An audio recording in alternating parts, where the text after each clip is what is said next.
I think it's a very much a bottom up approach. So you can imagine there's lots of roles, and there's usually volume roles as well. So maybe claims officers, normally about 10% of a workforce. So let's say you go in there and you find 4 or 5 tasks, high frequency tasks that's going to save them, you know, from 30 to 90 minutes a week. Sometimes we're seeing that savings a day, depending on their processes. What we can supplement it with, on Marketplace, we've got pre-built automations for any office worker. So you preload those in as well to start to build up that business case by persona across in insurance. Once they understand what a digital assistant it is, it's sitting there on demand on their desktop. They like the idea that they can use it when they want to. So it's not being hardwired into a process, so nobody's making them do it.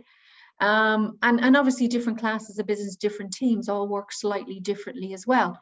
So it gives them the flexibility to have those tasks there.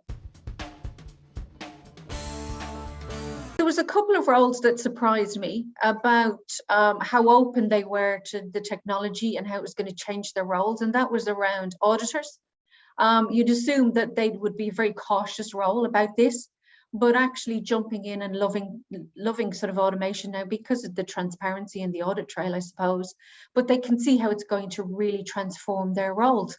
As well with risk engineering, you know, there's a lot more emphasis on risk engineering, and they're looking at what's my role going to be in the future and the significant part technology is going to play in it. So certainly I hadn't thought about those roles as being sort of forerunners with looking for digital assistants.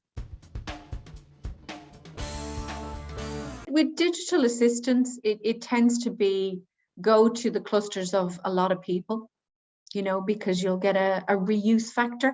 So if you were building a digital assistant for claims, you'll find there's obviously a lot of claims people normally in an insurance company.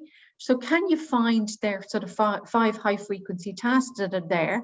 And that's where you start. So this is the stuff that they, you know, it's really boring, that they hate doing. If you ask them that question, which is the jobs that you do every day, and you find engagement really quickly, and you find those, and it adds up.